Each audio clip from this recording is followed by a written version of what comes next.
My name is Jerry Brito. I'm a senior research fellow at the Mercatus Center at George Mason University. I'm also the editor of a new book called Copyright Unbalanced, From Incentive to Excess, which is a free market case for copyright reform. And I'm here with Derek Khanna, who is an IP reform activist now. And Derek, you worked on Capitol Hill during SOPA, and you were with Scott Brown of Massachusetts at the time, and you met with some of the interests who came to see you during that debate back when it was called COICA. You met with the MPAA, the RIAA, the Chamber of Commerce. Do you want to tell us about your experience during that? Sure. Well, first I'd like to thank everyone for having both of us out here. Obviously, I think a lot of us here agree on some of these important technology issues. So I worked on Capitol Hill for 3 years and worked for Senator Scott Brown during SOPA, and it was really an interesting opportunity. And I remember at the beginning, they came in for COICA, and they were talking about this rampant threat of piracy and how they had the solution that would end piracy forever, and that was called COICA, Countering Online Infringing Content Act, I think. Something like that, something that only Capitol Hill can come up with, one of those acronyms. And they said that we're going to block it at the DNS level, these infringing websites. And I remember my initial reaction being, well, but can't you just type in the IP address? And there was dead silence in the room because none of them had been briefed on what the IP system was and how the DNS level block actually would not end piracy as you know it. It would actually cause people to use workarounds, if anything. And so what reaction did your boss or others in your caucus have to this information? Well, they told us at the time, they said, oh, that's been taken care of. We'll get back to you. They did not get back to us. Okay. So, but then SOPA happened, the big internet blackout day. And what was the reaction to that? What was the significance of that? You were there firsthand. Well, it was an incredible experience to be on Capitol Hill during SOPA because a lot of times things on Capitol Hill just seem to kind of happen. There's a lot of, it just self-perpetuates the system. And it was kind of like on that day, the ground shook. Because I was strongly against SOPA, but if you had told me that SOPA wasn't going to pass a month before, I probably would have disagreed with you. But that groundswell was unlike anything that anyone had ever seen. And don't let anyone tell you that it was these big companies that stopped SOPA. It was people like Aaron Swartz and Elizabeth Stark and some of these other guys and females who really led millions of people to contract their congressmen. And what's interesting to me mostly about SOPA is that it was Republicans who immediately understood and stopped sponsoring the bill, changed their support. Remember, there was the debate between the Republican candidates at the time, and not one of them would say they supported SOPA. On the other hand, those who remained committed to SOPA in Congress were all Democrats. I think that's accurate, yeah. And Eric Erickson came out and said he would primary Republican candidates if they supported SOPA. So it was Republicans were strongly against SOPA. I think they did a poor job of explaining how they were against SOPA, but they were strongly against SOPA in the end. So after SOPA, you moved over to the House Republican Study Committee. What is the Republican Study Committee, and what was your role there? Sure. So the Republican Study Committee is a caucus of House conservatives, so they have about 165 House Republicans. And for them, I was in charge of a whole bunch of things, and one of them was a bunch of the technology policy areas were my dominion. And so you went on to write the infamous copyright memo that we all know about. What was the copyright memo, and what prompted you to write it? Well, I've always been interested in the relationship between government and the private sector and incentivizing innovation. And I thought that intellectual property is one of the key areas that the federal government should be involved in fostering innovation. And it's in the Constitution that there's a specific purpose for these laws. And so it seemed to me that we needed to really analyze these laws on a regular basis to see if they're the most effective. And it just struck me that copyright was not an effective way to incentivize content creation. It's interesting. Our current system of copyright. Our current system, right? And I think something that message that I think Republicans are receptive to is to explain to them that copyright is not required by the Constitution. The Constitution merely allows Congress, if it chooses to establish a copyright system, that it sees fit. And so it behooves Congress to return to the copyright system that we have and check it every once in a while. So what was the reaction to your memo? Well, just first of all, I'd like to clarify, I am a strong supporter of copyright, and I think it's a good thing. I just think it should be based upon, policy rationale. And after the memo came out, a number of conservative organizations came out in support of it. The American Conservative Union, for example, came out in support of it. They represent pretty much all conservative groups. They're putting on CPAC in 2 weeks. So the support from conservative organizations is quite overwhelming. What about from other groups? There were other groups that had the perspective that returning to the Constitution meant that I was a Marxist. I thought that was an interesting point. All right. Well, so let's talk about why they might have thought that, right? So your memo argued three things. One, I think we've already discussed, which is that under the Constitution, the primary purpose of copyright is to provide with works, not to necessarily, in the first case, to incentivize creators, or not to make creators profit. Exactly. Profit's terrific, but it's incidental to the motive. To the purpose. To the purpose of copyright, yeah. But then you said this in your memo, which I think is something that rankled a lot of conservatives and Republicans, which is, you said, quote, the copyright violates nearly every tenet of laissez-faire capitalism. Mm-hmm. You want to elaborate on that? Tell us why you said that. Well, it's a government-created, instituted, implemented content monopoly that ensures that there aren't new market participants for that particular type of content or for derivative works. So it's a clear example of the federal government getting involved with the private sector, and there may be good reasons to do so. I think there are good reasons to do so. We want to incentivize content creation, but that's not laissez-faire capitalism to allow for this monopoly to exist.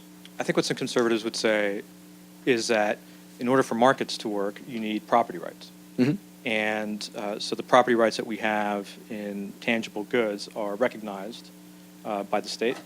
And in this case, it's creating the property right. When you're talking about copyright, you're creating a property right. And so it's a very different property right, as I often say. But it's a property right nonetheless. And the property rights fit in within the system of laissez-faire capitalism. What do you think about that? Well, I just disagree with that. It is a property right, but it's a congressionally created property right. It's different than other forms of property rights, and unlike other forms of property rights, the Constitution says that it has to be limited for a period of time. And the courts have rejected that it's a natural right. I think you can argue that your right to real property is a natural right. So there's a very big distinction there between the two, and one is within laissez-faire capitalism, and one is a government-created institution. All right, so the last thing you said in the memo was that you said it was a myth that the current legal regime leads to the most innovation and productivity. So what were some reforms that you suggested? So first of all, I say it's a myth, and the reason it's a myth is because that's not what our conversation's based upon. So CRS used to do this, the Congressional Research Service. They used to take a market analysis and say, what is the optimal amount of copyright in order to incentivize the most content creation? And that's what they used to do, and they don't do that anymore. That's not the conversation anymore. And so some of my reforms were, one, that we should expand fair use. Right now, the rules are very vague. It creates a very big chilling effect upon legitimate speech. Second of all, we have a statutory damage system in this country that is just absurd, which is we have a rampant piracy problem. But when you make individuals liable for $1 billion in damage for the content in their iPod, or LimeWire being sued for $75 trillion, more money than exists in the world, that's not a logical statutory damage system. And it creates a distrust for the system overall. And the third reform that I suggested was on reducing the copyright terms. So right now in this country, we have a system of indefinite copyright. Every 20 years or so, the content industry lobbyists come to town, and they say, hey, we have life plus 20 for copyright, but it really needs to be life plus 50. And now it's life plus 70. So what that means is it's copyright for the life of the author plus 70 years.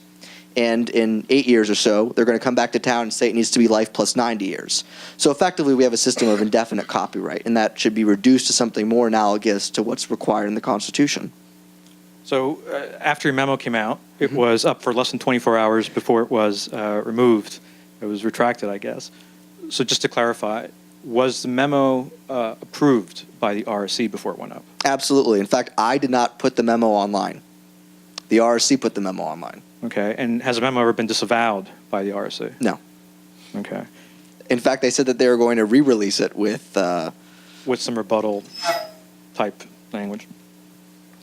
It's been reported that Marcia Blackburn from Nashville, whose chief of staff was an RIAA lobbyist until 2012, approached the incoming chairman of the RSC and asked that you not be retained for writing this memo.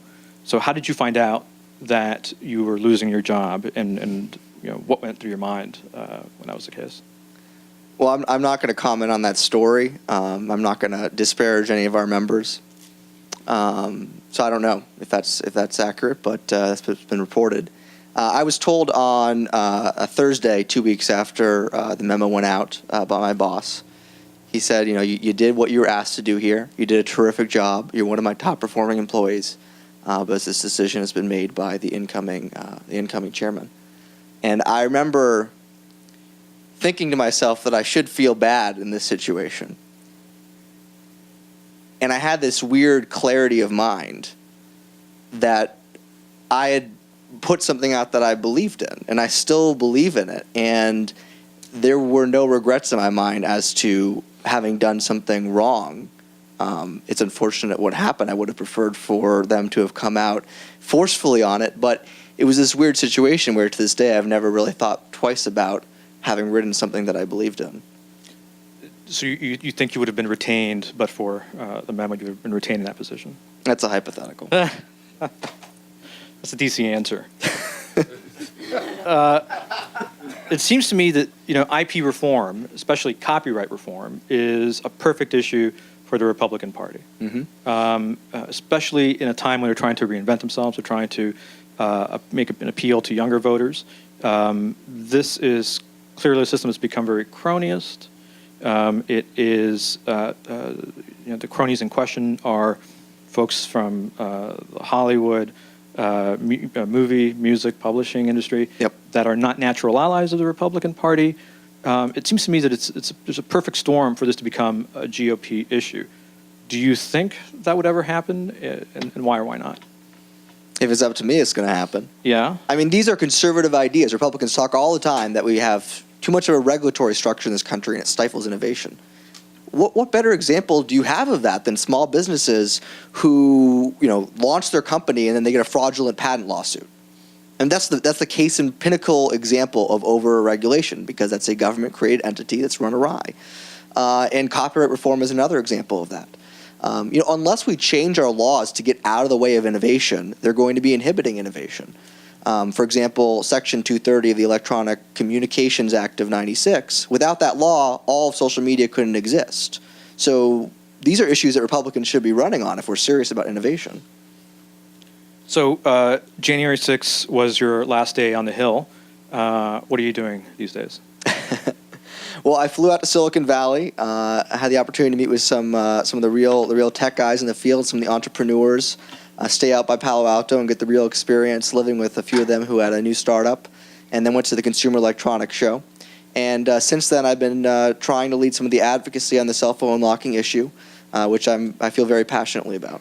Okay, so let's talk about cell phone unlocking, which you've been spending a lot of time on. Tell us about the petition, what it is, where it stands, and why is it that you think this is the next issue for you? Well, I'm interested in ensuring that our intellectual property laws foster the most amount of innovation and competition. And I think a law that prohibits whole classes of technology is kind of the most onerous and extreme example of government run amok in this system, which is no one can argue that a law against unlocking your own phone has anything to do with traditional copyright or with piracy or any of those other issues. And it's almost an unintended consequence of that law. So for those who don't know, January 26th, the Librarian of Congress's ruling went into effect, and that makes it illegal to unlock your own phone, which is where you pop out the SIM card and use it for a different provider. And this is something that was asked by two companies, AT&T and Verizon, and over 100 wireless carriers were against this ruling, including T-Mobile and Sprint. And as a result, you have potentially millions of Americans committing felonies, including our service members who are deployed to Afghanistan. So this is an issue that I got engaged with. It just seemed completely crazy. So just to be clear, the Copyright Office or Librarian of Congress had previously allowed an exemption Yes. to DMCA, which allowed people to legally unlock their cell phones, and that expired. Exactly. But they chose to let it expire. In fact, Right. the White House had asked for it to be retained, and the Librarian of Congress decided that they no longer needed this exception. And I think what's interesting about this is that this has nothing to do with copyright. This has nothing to do with incentivizing creative work. This is all about, what is it about? I think it's about companies using the law to their advantage. You know, in D.C. we have this line that, you know, once a company stops being innovative, they spend $32 million on lobbying and come to Capitol Hill and change the laws to secure their business model. That's exactly what happened here. So tell us about the petition that you've been working on. So I wrote some of the main articles on this issue, but Khanna created the petition, and he was an entrepreneur who had a company that did cell phone unlocking, got a cease and desist letter from Motorola saying that you're at risk for up to 5 years in jail for unlocking cell phones. He had to shut down his company. And so he created this White House petition, and him and I spearheaded the advocacy on this, and we tried to go far and wide to create a new coalition, both people who had fought on SOPA, but also people who had never taken on technology issues before, like the Tea Party Nation and the National College Republicans. They all came out in favor of unlocking, and I think it was February 22nd when we reached over 100,000, the first White House petition to get over 100,000 since they raised the threshold. And so what do you expect the White House to do here? I mean, there really is very little that the executive branch can do about this. I disagree. Okay. The Librarian of Congress is actually an appointment from the president. It's actually an executive department. Even for legal reasons, it's an executive department. That's a legal conundrum, but it's true. So the Librarian of Congress can be fired by the president. So we're seeking a reversal of this decision. But more than that, the problem is actually much broader. So the DMCA actually prohibits a large number of modern technologies. And technologists have to petition every 3 years in order to get permission to continue to use these technologies. So for example, jailbreaking was illegal up until this year. There are over 23 million jailbroken devices in the world. Many of them in the United States. So all these people in the United States, let's say it's 5 million Americans who are breaking the law and could go to jail, that doesn't make sense. And that's just one example, because jailbreaking is now lawful, but developing the tools, selling the tools, or trafficking in the tools, that's still illegal.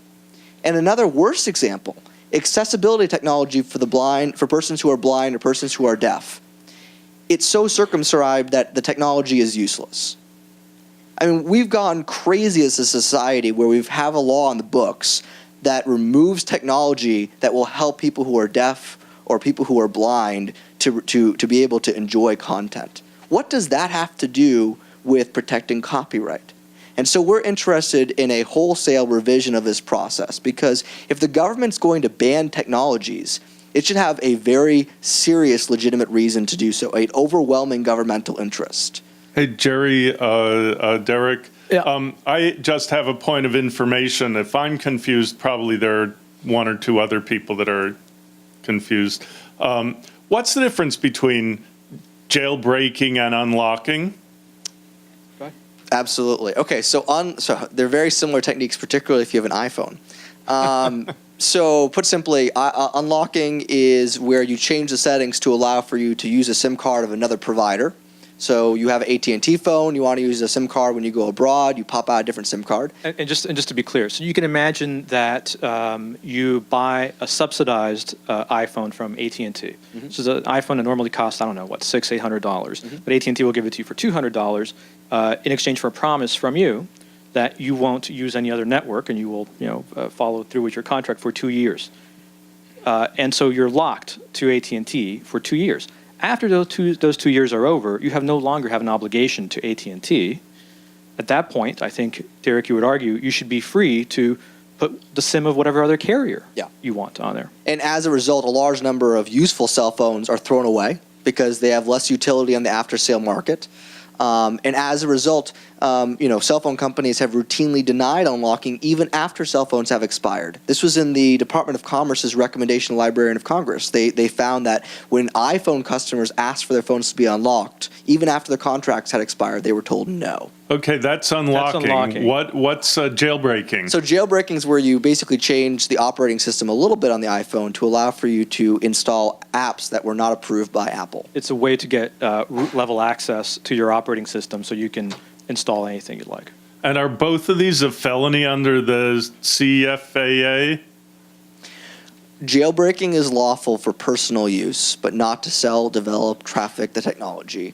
Unlocking is illegal in all cases, and also in both cases discussing the underlying technology, discussing how to unlock or discussing how to jailbreak. That discussion is illegal and can lead to your website being shut down. So that means we're all felons in here because we're discussing it? If I discussed it with more particularity. Right. So we have just a couple minutes left. I thought maybe some folks from the audience might have some questions. Any takers? Come on down. There's a mic up there if you want to just...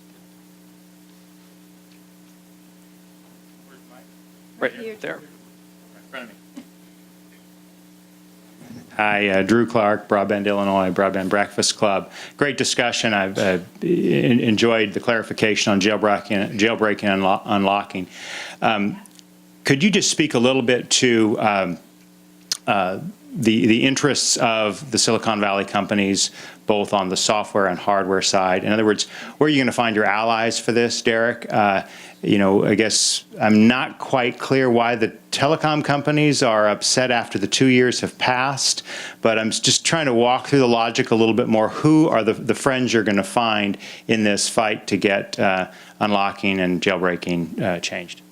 Well, just to clarify, I believe that even if you're under contract and you unlock your phone, that's between you and your carrier. So if AT&T wants to ding you, they want to take away your contract, that's up to them. But I don't think the federal government should be investigating you and putting you in jail for 5 years. So that's just a clarification of that point. As far as where we're going to find allies, that's one of the difficulties on the situation is that the affected parties, in my mind, are companies that potentially don't exist.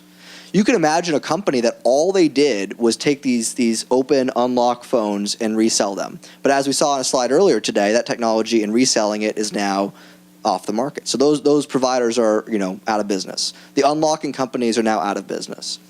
You can imagine a market where you sell SIM cards to people with 5 hours of talk time on it to be used on these unlock phones so you could hand it to your kids, or you could keep it in your car as an emergency phone, as a second phone. These are market models that could exist. And one of the difficulties with these type of rulings is when it affects these parties that don't exist yet, they don't have the resources to hire lobbyists. Yeah, I think it's also smaller carriers who don't have an exclusive agreement with some of the latest handsets who might be interested in that. But I think what you're getting at is that you're not just looking for allies, you're looking for a grassroots movement. I mean, that's absolutely right. I think that this could be a big issue for everyone to take on. This is a pretty serious invasion of our property rights. It's visceral. Everybody understands, oh, I own this thing, but I don't. Exactly. All right. Other questions? Hi, Josh Levy from Free Press. How are you? So you're speaking very eloquently about people's right to access the tools of innovation and tools of communication, and in order for us to create next generation technologies and businesses. Mm-hmm. So I'd be curious to hear your thoughts on the effect of the telecom monopoly on those things, and if you can, how you can square kind of support for some of these things. For example, support for our right to own unlocked cell phones and to unlock them ourselves, but living in a structural system where we don't have any choice when it comes to a choice of cable providers or to build our own networks in many states, as we were discussing before. I mean, you're on the hot seat. I can give you my answer, but I think we should hear from you first. Well, obviously, there are a number of markets where there isn't as much competition as we would like. I mean, I was personally affected, I remember when I was younger, by Comcast kind of extorting my fraternity. They said, we're the only cable provider in town, and you can't get satellite access where you live, so you have no choice but to deal with us. I thought that was kind of an interesting comment. I mean, I like to say that I think a lot of these barriers are created by government regulation. that we should get rid of. And if you look at what Google is doing in Kansas City, I think that serves as a good model for allowing folks to come in and deploy new networks. But it's a big problem. I think that unlocking also highlights, which is that T-Mobile was asking for customers to unlock their phones because they couldn't get an exclusivity agreement with the iPhone. So this carrier handset relationship is completely related to the unlocking situation. Okay, 2 really short questions, and then if you feel so moved, a really short response, and then we'll go eat lunch. Right. So, question? Ron Suarez, Neighbor Squad. Technical/legal question. What if I don't have the SIM card in and I'm using Wi-Fi to then have the phone connect with Skype or Google, That's fine.